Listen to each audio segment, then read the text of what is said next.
বাংলাদেশের ছাত্ররা নতুন দল গঠন করেছে জাতীয় নাগরিক পার্টি। এ নিয়ে কিছু বলুন।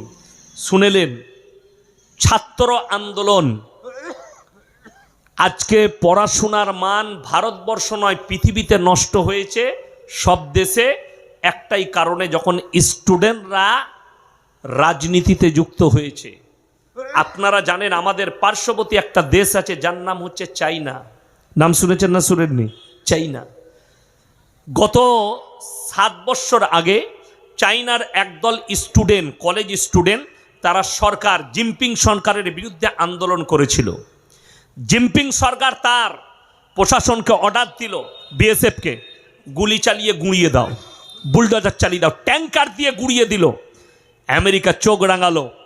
জর্জ ডব্লিউ বুশ সে বললে, শোনো, ছাত্রদের ওপরে তুমি আঙ্গুল তুলেছ, তোমার রেহাই নাই।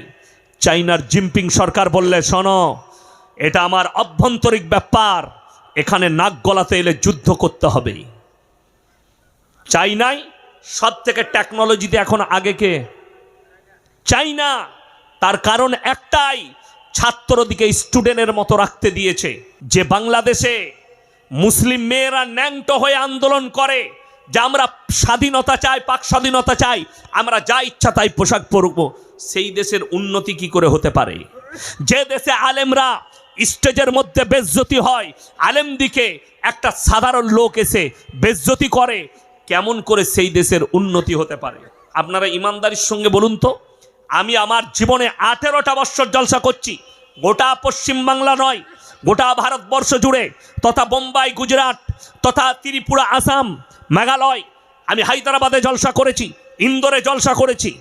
ইন্দোরে যখন জলসা করতে গেছি আমি প্রথমবার, তখন আমার নামে থানায় অভিযোগ হয়েছে, এই বক্তা ওহাবি বক্তা, এই বক্তা বাংলাদেশি বক্তা।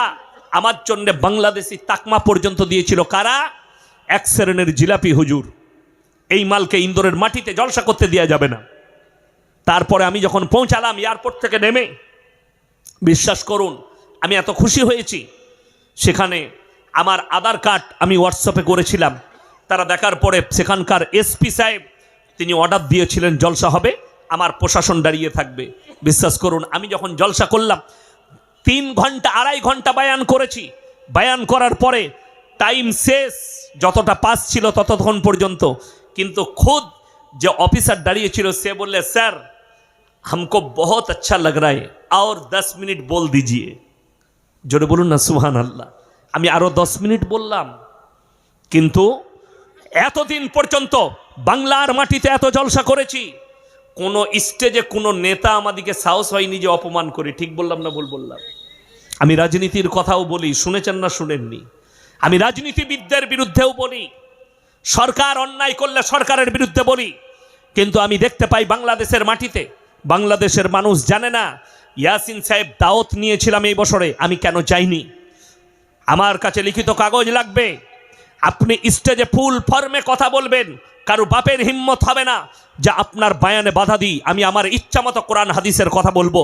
তাতে রাজনীতির ভেতরে ঢুকতে হলেও আজকে অনেক মানুষ মনে করে আপনারা মৌলী সাহেব মানুষ, এটা জলসা কোরআন হাদিসের স্টেজ, আপনারা কেন রাজনীতির কথা বলবেন? আমি তোমাকে জিজ্ঞেস করতে চাই, যদি এই স্টেজে রাজনীতির কথা মানুষকে না বুঝাতে পারি, তাহলে একজন রাজনীতিবিদ ইসলামকে নিয়ে কি করে চিনিমিনি খেলতে পারে? ইসলামের বিরুদ্ধে কি করে বলতে পারে? একটা রাজনীতির মঞ্চ থেকে ইসলামকে কি করে টার্গেট করতে পারে? এখনো পর্যন্ত একটাও আন্দোলন হয়নি। তন্ময় ভট্টাচার্য সিপিএমের একজন নেতা, সে নবীজিকে বলেছেন সে এক হাতে তলোয়ার, সে যোদ্ধা ছিল, সে কোনো ইসলাম প্রচারক ছিল না। এখনো পর্যন্ত কোনো মৌলবি আন্দোলন করেনি। যদি কেউ আন্দোলন করেছে এই জলসার স্টেজ থেকে ফেসবুক আর ইউটিউবের মাধ্যমে এই বাপের বেটা ইয়াসিন করেছে। আমি তাকে গালি দিয়েছি, আমি তাকে বলেছি বাপের বেটা হলে আমার সঙ্গে বসো, যদি হারামের আউলাদ না হও একবার আমার সঙ্গে বসো। প্রতিনিয়ত নাজিয়া ইলাই খান বলে একটা মেয়ে ইসলামকে গালি দিচ্ছে, মৌলবিদিকে গালি দিচ্ছে। আর শফিকুল বলে আরামবাগে এক হারাম আউলাদ আছে, সে নিজেকে বলে মুসলিম কিন্তু একে মুসলমান বলা যাবে না। আমি তার কাছে টাইম চেয়েছিলাম, বাপের হিম্মত থাকলে আমার সঙ্গে 10 মিনিট বসো, যে কোনো জায়গায় বসবে। আমার 100টা ইউটিউবার থাকবে, তোমার যতগুলো দালাল মিডিয়া আছে ডাকবে, আমি 10 মিনিটের ভেতরে প্রুফ করাবো ওটা কাফের, ওটা মুশরিক, ওটা বেঈমান, এ মুসলমানই হতে পারে না। যারা আল্লাহর বিরুদ্ধে বলবে তার বিরুদ্ধে আমি বলবো না। বড় কষ্ট লাগে। নুসরাত জাহান বলে একজন এমপি ছিল, 2 বছর আগে दिल्लीতে গিয়ে এক মিডিয়ার সামনে বলেছিল, ये मौलवी लोगों को कुछ पता नहीं इस्लाम के बारे में। मेरा बाप हाजी साहब है, मेरा बाप भी नमाजी है, लेकिन मैंने बताया था सुन लो, अगर हिम्मत है तो हमसे बैठो। तुम सबसे बड़ा नालायक हो, तुम तो कहती हो कि मैं मुसलमान हो। আমি বলেছিলাম তোমার যে বাচ্চাটা আছে তার বাপটাই ঠিক নাই, এটা আমি বলেছিলাম, বাপের বেটা। আমি ফিরহাদ বাবুকেও ছাড়িনি। যারা মনে করবেন আমার বয়ান শুনে এটা হয়তো একটা দলের চাটা পা চাটা গুলাম, তারা ভুল বলছেন। বাসে চেপেছেন, ইটাহারে নামবেন, আপনাকে বাসে দেখলেন একজন ব্যক্তি সিগারেট খাচ্ছে, আপনি বললেন ভাই সিগারেটটা ফেলা। সে যদি আপনার থেকেও বলবান হয় কি করবে? দ্বিতীয়বার সিগারেটটা নিয়ে আপনার মুখে মারবে। চিল্লালি কেন বে? ঠিক কিনা কথা বলেন? আর আপনি যদি বলেন দাদা সিগারেটটা একটু ধরে খেলে ভালো হতো, দাদা সিগারেটটা একটু ধরে খান, ডাক্তারে আমাকে নিষেধ করেছে, ধুঁতে কষ্ট হয়, একটু ধরে খেলে আমার উপকার হতো। সে মনে মনে ভাববে আহা মানুষটা কত নরম, কত ভদ্র, সঙ্গে সঙ্গে ফেলে দেবে। এতটুকু দ্বিধাবোধ করবে না। যদি বলেন কোরআনের দলিল দে, আমার নবী বিশ্ব নবীকে আল্লাহ বললেন ফাবিমা রাহমাতিন মিনাল্লাহি লিনতা লাহুম ওয়ালাউ কুনতা ফাজ্জান গালিজান কলবি লান ফাজ্জু মিন হাওলিক। হে আমার নবী, আমি তোমার অন্তরকে নরম আর কোমল করেছিলাম বলে কেউ কোনোদিন দূরে সরে যায়নি। লান ফাজ্জু মিন হাওলিক। আর আমি যদি আপনাকে কর্কশ ভাষী করিতাম সবাই আপনার কাছ থেকে দূরে সরে যেত। আমি তোমাকে নরম করেছিলাম। তাই হযরতে ওমরে ফারুক রাদিয়াল্লাহু তাআলা আনহু নবীজির গর্দন নিতে এসে কলমা পড়ে বাড়ি ফিরে গেছে। হযরতে হিন্দা নবীজির চাচা যান আমির হামজা রাদিয়াল্লাহু তাআলা আনহুর কলিজাটাকে চিবিয়ে খেয়েছে।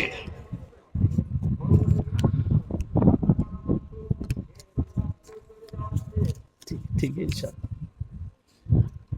শুনলেন আমার মুসলমান ভাই, নবীজি সাল্লাল্লাহু আলাইহি সাল্লাম এত বড় আখলাক দিয়েছেন, চরিত্র দিয়েছেন, সেই চরিত্রে সবাই চরিত্রবান হন। সাহাবীরা কলমা পড়েছেন নবীজির ব্যবহারে, আখলাকে, চরিত্রে। আপনি এমন ব্যবহার দেখান আপনার প্রতিবেশী কলমা পড়ে মুসলমান হবে, আপনার ভাই কলমা পড়ে মুসলমান হবে। আমার কাছে জানেন 100 থেকে 150 হিন্দু ভাই বোন ওয়েটিং এ আছে। किसर वेटिंग बोलबो ना, समझदारों के लिए इशारा काफी है, मौलवी लोग समझ जाएगा।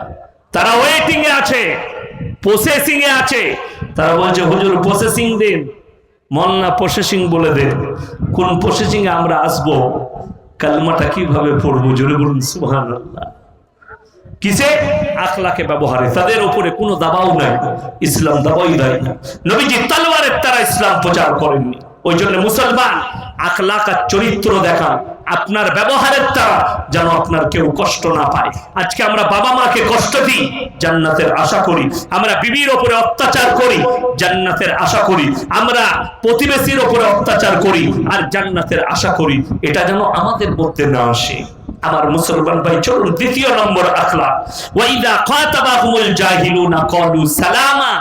তোমরা জাহিল মূর্খদের সঙ্গে তর্ক বিতর্ক করো না, যার মধ্যে ইসলামের জ্ঞান নেই, কোরআন হাদিসের জ্ঞান নেই, দ্বীনের জ্ঞান নেই। যদি আল্লাহ সম্পর্কে কুরুচিকর মন্তব্য করে, খারাপ বলে, তাদেরকে সালাম জানিয়ে সাইড কেটে পালিয়ে যাও।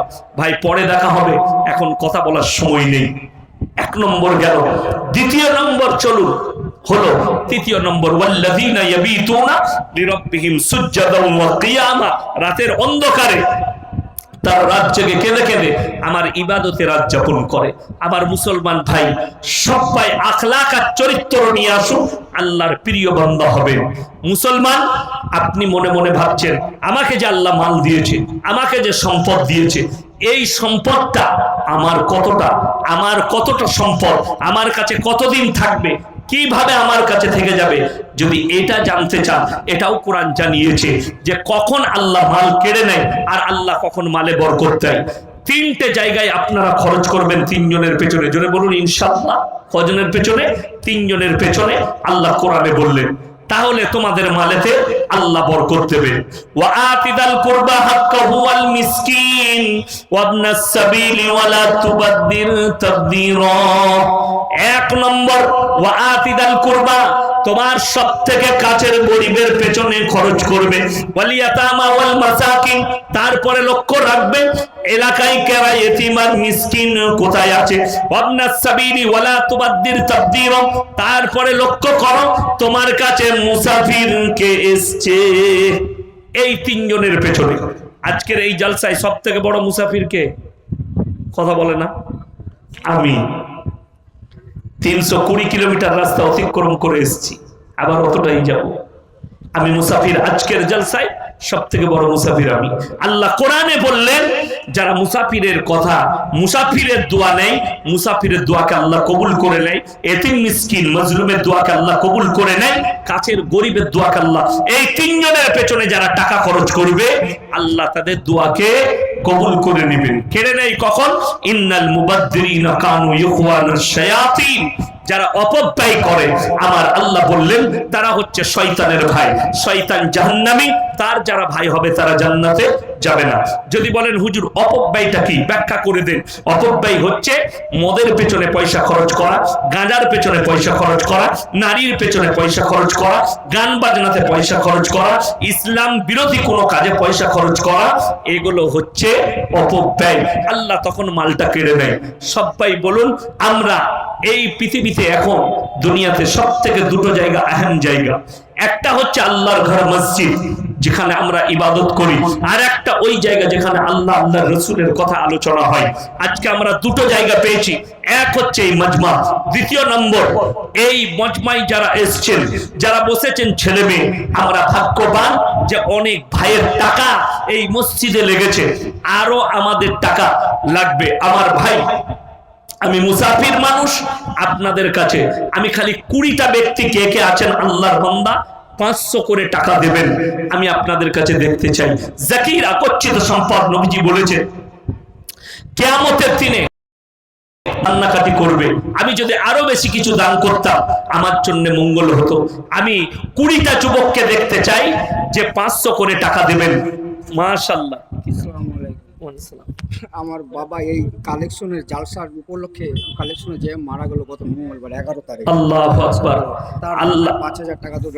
দেখুন, আমার শ্বশুরের জন্য আমার এক শাশুড়ি 20 ব্যাগের সিমেন্ট দিয়েছে আমাকে। আমার শ্বশুরের জন্য, আমার হাজী সাহেব শ্বশুর ছিল, 4-5 মাস আগে মারা গেছে। মাশাআল্লাহ মাশাআল্লাহ। বাবার জন্য দোয়া করবেন, এই জালসার জন্য কালেকশন, জলসার কালেকশনের জন্য। ইনার আব্বাজি যাওয়ার সময় ইন্তেকাল করেছেন, আল্লাহ উনাকে শহীদের মর্তবা দেখ। জোরে বলুন আল্লাহুম্মা আমিন। উনি 5000 টাকা দিয়েছেন উনার আব্বাজির জন্য। আল্লাহ এই ভাইয়ের জানে মালে ইজ্জতে আল্লাহ বরকত দেখ, কারোবারে আল্লাহ বরকত দেখ, রুজি রোজগারে আল্লাহ বরকত দেখ। আল্লাহ তাআলা হায়াত তারাজ করুক। যিনি বাপের জন্য মহব্বত করে 5000 টাকা দিলেন, দেখুন দিনের কাজ, শহীদের মর্তবা আল্লাহ উনাকে দান করুক, আল্লাহ জান্নাতবাসী করুক। জাকিরা গচ্ছিত সম্পদ, এই মাল আল্লাহর রাস্তায় খরচ করবেন। নবীজি এলান করেছেন ওয়ামা ইউকরিদুল্লাহ কারদান হাসানা, আল্লাহর রাস্তায় হে আমার সাহাবীরা কে কি দান করবে? নবী সাহাবীরা কুরবানি করে দিয়েছে, নিজের জান মালকে আল্লাহর রাস্তায় কুরবান করে দিয়েছে। আমার মুসলমান ভাই, আমি আপনাদের কাছ থেকে মাত্র 500 করে টাকা চেয়েছি, আমার হাতে দিয়ে যান। একজন ভাই 500 দিয়েছেন, একজন 5000, দুজন হয়েছেন। আমি মাত্র যুবক দিকে বলি 500 করে টাকা 20 জন ব্যক্তি চাই। আমার মায়েদের মধ্যে যদি কেউ থাকেন, মা খাদিজার খাতায় নাম লেখানোর জন্য, মা আসিয়া, বিবি আসিয়ার মতো হবার জন্য যদি কেউ থাকেন, এরকম মা কে আছেন যে নিজের মায়ের জন্য, নিজের বোনের জন্য, স্বামীর জন্য, বিটির জন্য, বেটার জন্য 500 করে টাকা দিবেন, 100 করে টাকা দিবেন, 200 করে টাকা দিবেন। কেউ আছেন আমার ভাই? 500 করে টাকা বলেছি। আর কে কে আছেন? 2 জন হয়েছে। তৃতীয় নম্বর ব্যক্তি যদি কেউ থাকেন, যদি পয়সা না থাকে লিখিয়ে যান, কালকে দিবেন, পরশু দিবেন। মাশাআল্লাহ। এই দেখেন আরেকজন ভাই 1000 টাকা দিলেন, একজন ভাই 100 টাকা দিয়েছেন। মাশাআল্লাহ মাশাআল্লাহ। মুজাম্মেল হক ভাই 500 টাকা লিখিয়েছেন, আল্লাহ ওনার দানকে কবুল করুক। আরো একজন ভাই 100 টাকা দিয়েছেন। আর কে আছেন ভাই? আচ্ছা, আপনারা যাবার আগে 10, 20, 100, 500 আপনারা দিয়ে যাবেন। আমার মা 25 দিন ধরে মারা গেছে। আচ্ছা।